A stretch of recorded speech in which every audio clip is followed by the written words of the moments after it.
হ্যাঁ সুনীল ভাই, খবরটা একেবারে ঠিকই শুনেছো তুমি। আচ্ছা শোনো না, আমাদের ছেলে বিশাল এতটাই পয়া এই বাড়ির জন্য, ওই বাড়িতে আসার পর থেকে কিন্তু ব্যবসার উন্নতি হচ্ছে। হ্যাঁ, আর এই নতুন ব্যবসাটাও আমি ওর নামেই তাই জন্য শুরু করলাম।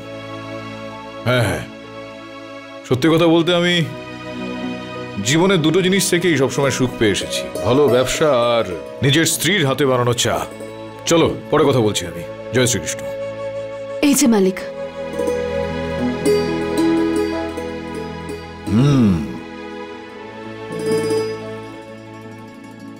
মালিক। হ্যাঁ বল। আমি আপনার সাথে একটু কথা বলতে চাই। আচ্ছা, এই সমস্ত কথা তুই পরে বলিস আমাকে। তার আগে দেখ আমি বিদেশ থেকে বিশালের জন্য কি সমস্ত খেলনা নিয়ে এসেছি। ভালো হয়েছে তো নাকি? হ্যাঁ, আর আরেকটা কথা তুমি বলতে ভুলে গেছি, ওই সুজি রয়েছে না, ও কিন্তু আসবে, কারণ ও তোর কাছ থেকে এত সুন্দর চা বানানোটা শিখে নিতে চায়, তাই ও আসবে এখানে। আর শোন, আর তুই ওকে একটা উপহার পাঠিয়েছিলি না, সেটা পছন্দ হয়েছে। আবার ও দেখ তোর জন্য কি সমস্ত পাঠিয়ে দিয়েছে, দাঁড়া দেখাচ্ছি আমি।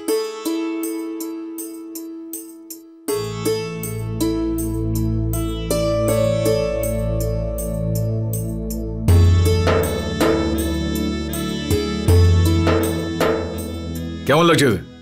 দারুণ না? ভয় পেয়ে গেলি? আরে ভয় পাওয়ার কি আছে জামা দেখে?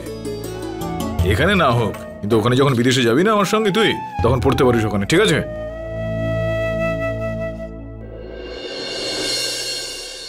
এই শান্তরি, কি হয়েছে আমায় বলতো?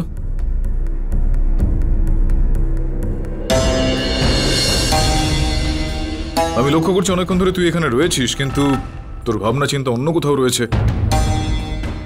আমি যাওয়ার পর আমার অনুপস্থিতিতে বাড়িতে কিছু করেছে নাকি? শুধু কিছু নয়, অনেক কিছু হয়েছে ভাই। আমি নিচেই সবার সামনে তোকে সবকিছু বলতাম, কিন্তু অত ভালো একটা খবর শোনানোর পর আমার মনে হলো যে এটা সবার সামনে না বলাই বোধহয় ভালো। কি হয়েছে দিদি ভাই, আমাকে বলো। মেঘার জামিন হয়ে গেছে রে ভাই। কেন? কিন্তু এরকমটা কিভাবে হতে পারে আমাকে বলো, আমি ফোন করছি। আরে কোনো লাভ নেই ফোন করে। আমি আর হিতেন থানায় গিয়েছিলাম, ওখানে মেঘার উকিলের থেকে জানতে পারলাম যে আমাদেরই পরিবারের কোনো সদস্য নাকি ওর জামিন করিয়েছে। তুমি একটা কাজ করো তো, সবাইকে নিচে ওখানে ডাকো, যাও।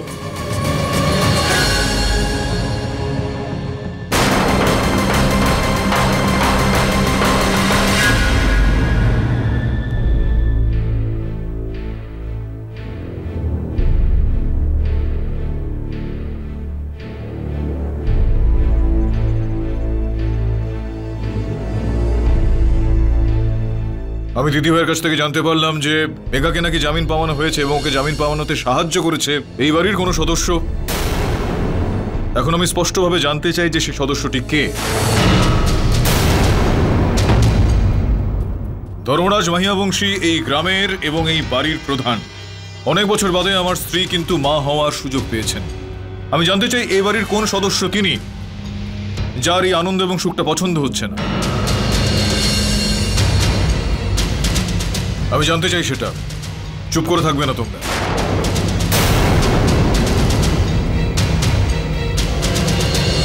ধর্মরাজ মাহিয়া বংশীর কাছে কিন্তু সত্যিটা বার করার জন্য কিন্তু আরো অন্য উপায় রয়েছে, কিন্তু যে এই অন্যায় কাজটা করেছে আমি তার মুখ থেকে এটা শুনতে চাই। সে কে? আমি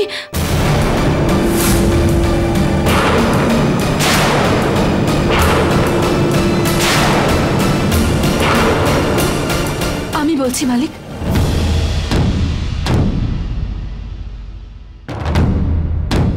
মুঙ্গি করিয়েছে মেঘার জামিন।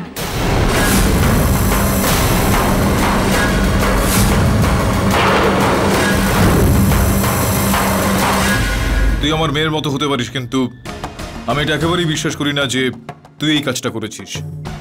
এবার তুই বল, এই কথাটা কি সত্যি?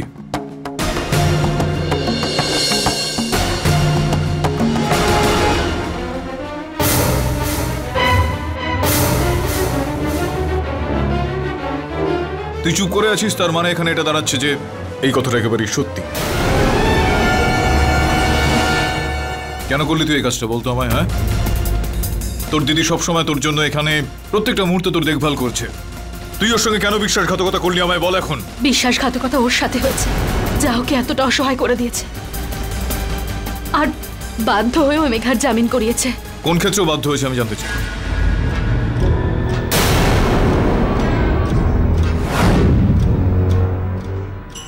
মুঙ্গি মা হতে চলেছে।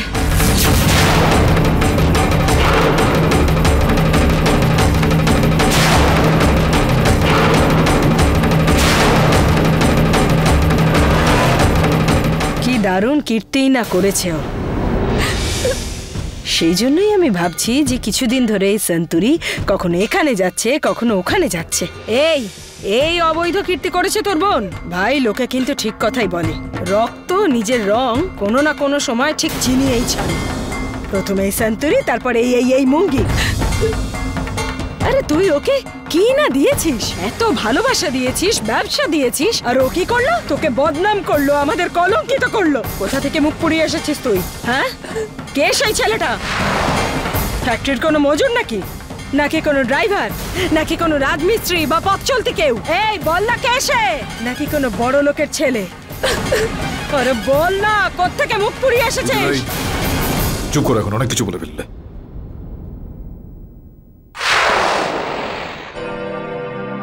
এই গোটা ধর্মপুরের সামনে, ব্যবসায় যারা যারা আছে তাদের প্রত্যেকের সামনে আমি তোকে আমার নিজের মেয়ে বলে ঘোষণা করেছিলাম।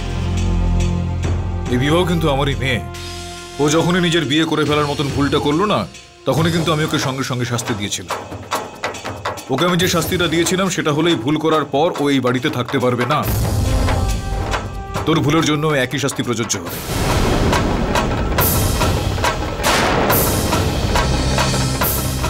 চল এখন যা এখান থেকে, নিজের জিনিসপত্র গোছা এবং এখান থেকে চলে যা। তাই মাঝখানে কোনো রকম কথা বলবি না। যা যা এখন। মালিক, এই, নিজের বোনের পক্ষে একদম কথা বলবি না, কিন্তু ও অন্যায় করেছে। আমাকে আজকে বলতে দিন মালিক। মুঙ্গিকে যা শাস্তি দেওয়ার আপনি দিন, কিন্তু শাস্তি তো তারও পাওয়া উচিত যে এই পাপ কাজে সমান ভাগীদার। ওই বাড়িতেই আছে। এটাই তো আমি চাইছিলাম, যাতে আমার নামটা সামনে আসুক। ধর্মরাজ মাহিয়া বংশী ভাবেন যে আমি ওনার যোগ্য জামাই, উনি আমাকে সাপোর্ট করবেন। সারঙ্গ,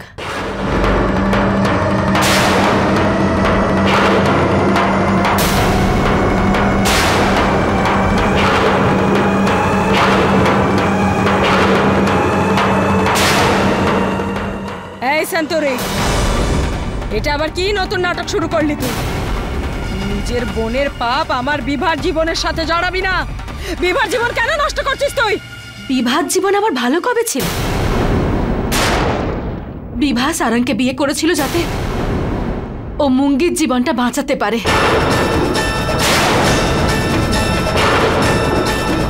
আমি এই গ্রামের প্রধান আর আমার স্বামীর দিব্যি করে বলছি, আমি সত্যি বলছি, সারঙ্গ একটা খারাপ ছেলে। ও এই দুজনের জীবন নষ্ট করতে চায়।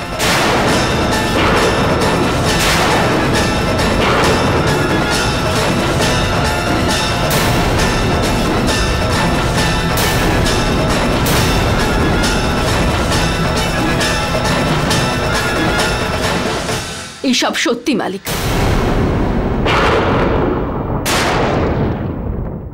সারঙ্গ বিভাকে শুধু টাকার জন্য বিয়ে করেছিল।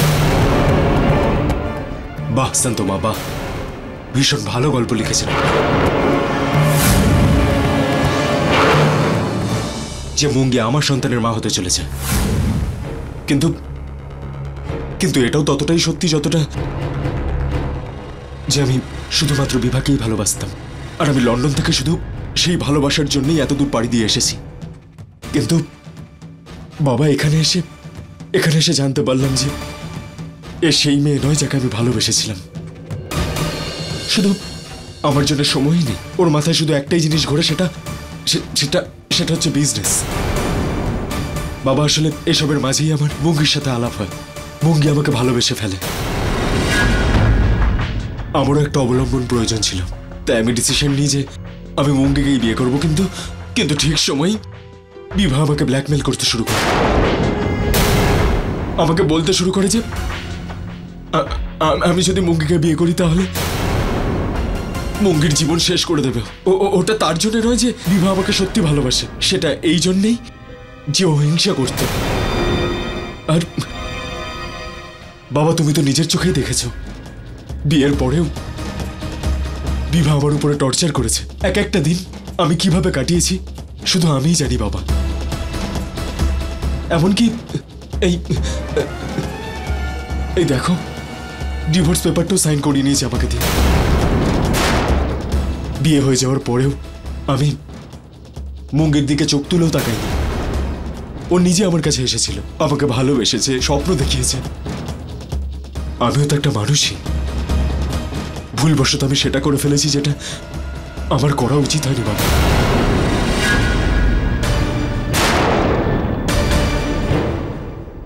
আমি হাত জোর করে ক্ষমা চাইছি তোমার কাছে। আমি ব্যাস ব্যাস ব্যাস ব্যাস ব্যাস, আমি পুরোপুরি বুঝে গিয়েছি যে তুই কি বলতে চাইছিস। মানুষের এরকমটা হওয়া উচিত সবসময়, যে ভুলটা বুঝতেই নিজের ভুল সবসময় স্বীকার করে নেবে। মানুষের এরকমটা হওয়া উচিত সবসময়, যে ভুলটা বুঝতেই নিজের ভুল সবসময় স্বীকার করে নেবে। ঠিক বললাম তো আমি নাকি?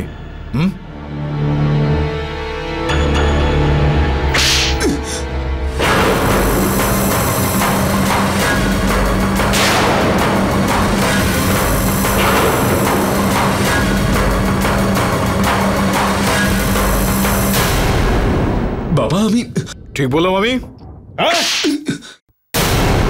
যে আমার স্ত্রী আমাকে কোনো কথা যদি কখনো বলে, আমি ওর কথা একেবারে বিশ্বাস না করে আমি তোর কথাটা বিশ্বাস করব?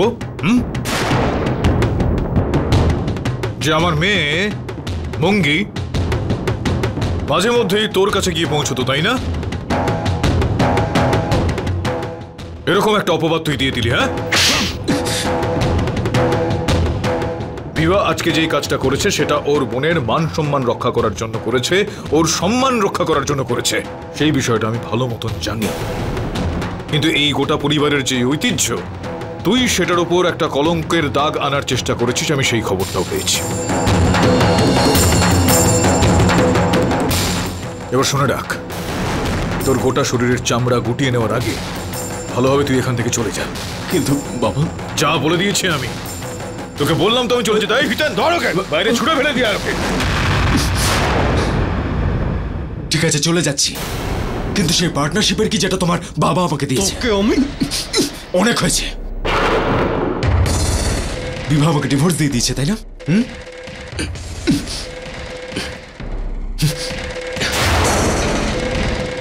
এবার কি? এখনো আইন অনুযায়ী ও আমার স্ত্রী। ও যদি 1000 বারও আমার কাছে আসে না, তাহলে ওই ডিভোর্স পেপারে আমি সাইন করবো না। You just wait and watch.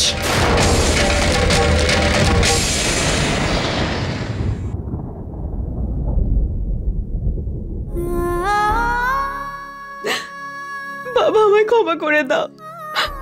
মানুষ চিনতে আমি ভুল করে ফেলেছি। আমি এই ভুল শুধরে নেব, শেষ করে দেবো আমি এই পাপকে। না মঙ্গি, এটা করলে তোর প্রাণও চলে যেতে পারে, তুই জানিস তো এসব। যদি প্রাণ যায় তো যেতে দাও সন্তু দিদি। আমি এটাই জীবনের শাস্তি হিসেবে মেনে নেব। শোন মঙ্গি, তুই কি এটা বুঝতে পেরেছিস যে ভুলটা তুই কেন করে ফেললি? কেননা তোর বুদ্ধি বিনাশ হয়ে গিয়েছিল।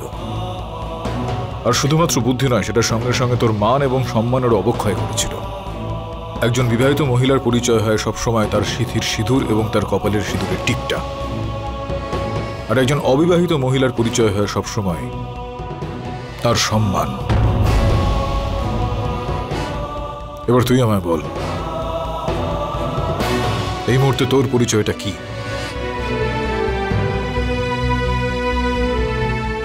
আর তাছাড়াও তোর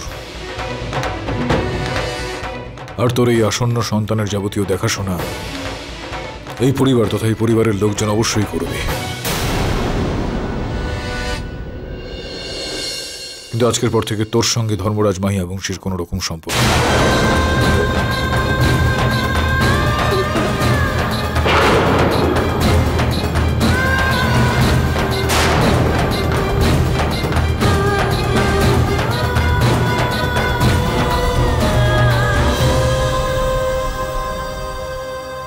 এই ছেলেটা কোনো রকম ভাবেই তোর যোগ্য নয় রে মা, কিন্তু তবু আমি একটা কথা বলবো, যেটা হওয়ার সেটা হয়ে গিয়েছে।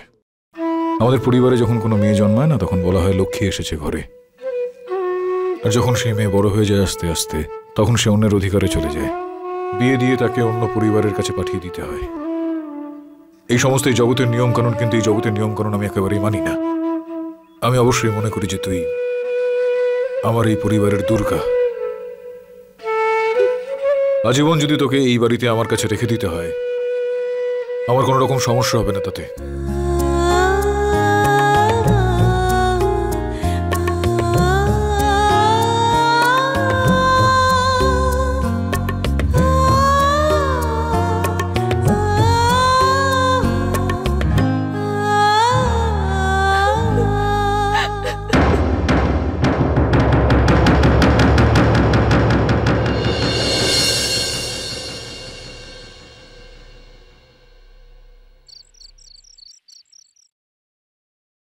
দাদু, দাদু যেও না তুমি।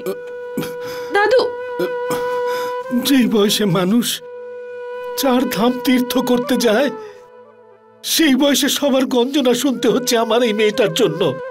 আমার কত গর্ব হয়েছিল যখন মালিক সমস্ত কারবারটা ওকে সামলাতে দিয়েছিল, ব্যবসার মধ্য দিয়ে ওকে নিজের বিশ্বাসটা দিয়েছিল, কিন্তু ও তার সম্মানটা রাখতে পারলো না। মূর্খ মেয়ে। এখন কোন মুখ নিয়ে আমি মালিকের সামনে যাব? দাদু, দাদু তুমি যেও না। দাদু তুমি যেও না এভাবে।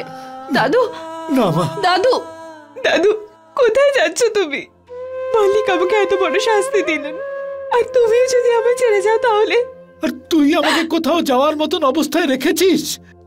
আমার সমস্ত সম্মান তুই ধুলোয় মিশিয়ে দিয়েছিস। কি করে আমি মুখ দেখাবো? দাদু দাঁড়াও না। কোন মুখে থাকবে দাদু? বুড়ো বয়সে যুবতী নাতনি সম্মান ধুলোয় মিশিয়ে দিয়েছে। কি রে বুড়ো, শিক্ষা দীক্ষা দিসনি নাতনিদের? নাকি তুইও ওদের মতনই? আমার ভাই কি না করেছে তোদের জন্য, আর তোরা সব সময় ওর মন ভেঙেছিস, ঘর ভেঙেছিস। এখন কি প্রাণও নিতে চাস? ভালোই হবে না তোদের জন্য, কারণ আমার ভাই যেই না থাকবে, তোরা 3 জনে মিলে রাজত্ব করবি এখানে। তোরা ঝুপড়িতে থাকা লোকগুলো প্রাসাদের স্বপ্ন দেখা কবে বন্ধ করবি? হ্যাঁ দিদি ভাই,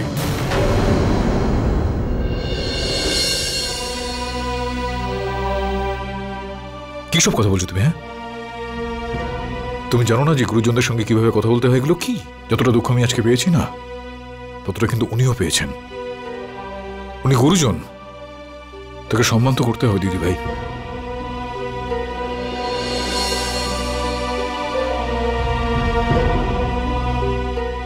মাধব কাকা, দিদি ভাইয়ের হয়ে আমি আপনার কাছে ক্ষমা চেয়ে নিচ্ছি, ক্ষমা করবেন। না না মালিক, ক্ষমা চেয়ে আমাকে লজ্জা দেবেন না মালিক। এটা শুধু ভুল নয়, অনেক বড় পাপ হয়েছে। আরে কি ধরনের কথা বলছো তুমি? না মালিক, এখন তোমার ওপরে যাবার সময় হয়েছে। আর এই বাড়ি আমার নাতনি সন্তুর। মাধব কাকা, আজকেও কিন্তু তুমি আমাকে তোমার স্পর্শ দিয়ে একেবারে জিতে নিতে পারো। সেই কারণে তোমার আর আমার তো গভীর সম্পর্ক, কিন্তু তার মাঝখানে এই ধরনের কথাগুলো আসছে কেন বলো তো? যেটা তোমার নাতনির বাড়ি, এখানে তুমি কোনোদিন আর জলস্পর্শ করবে না। এটা তোমার নাতনি যেরকম বাড়ি, এটা তো তোমার ছেলেরও বাড়ি। মাধব কাকা, মাধব কাকা, তুমি কিন্তু আমার গুরুজনের মতন সম্মাননীয়, আমার পিতার মতো কিন্তু তুমি সবসময়। সে কারণে আমার শুধু নয়, তোমার নাতনির সম্পূর্ণরূপে অধিকার রয়েছে যে তোমাকে আমরা এখানে থাকতে দেব, তোমাকে আমরা এখানে আটকাই, কোথাও যেতে দেবো না তোমাকে।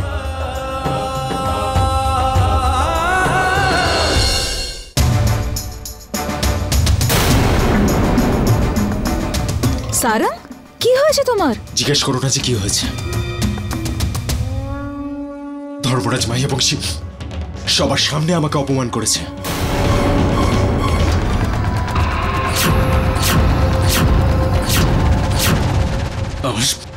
আর আমাকে ধাক্কা মেরে বাড়ির বাইরে বের করে দিয়েছে। আর তুমি এই বাড়িতে ঢুকতে পারবে না। ড্যাম ইট সারাং, আমি তোমার সাহায্য এটা ভেবে করেছিলাম যে তুমি আমার সাহায্য করবে। তুমি তো আমার প্ল্যানটাই ফেল করে দিলে। আমার প্ল্যানটার কি হবে? তুমি তো বলেছিলে যে বিভার সাথে সাথে আমি পুরো বাড়িতে রাজত্ব করব। হ্যাঁ, তো আমি ঠিক বলেছিলাম। নিশ্চয়ই তুমি কোনো ভুল করেছো। আমি কোনো ভুল করিনি। ধর্মরাজ মাহিয়া বংশী তো আমার জালে ফেসেই গেছিল, কিন্তু নিজের পরিবারের প্রতি ওরা এত বিশ্বাস যে আর ড্যাভিড ওই সন্তোকে এতটাই উনি ভালোবাসেন যে সন্ত সন্ত সন্ত সন্তকে আমি ছাড়বো না।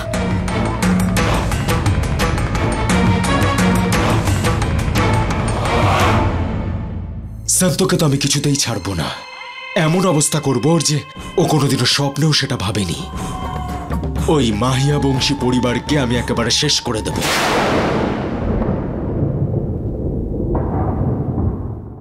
अपने पसंदीदा शो के फुल एपिसोड देखने के लिए अभी डाउनलोड करें दंगल प्ले ऐप।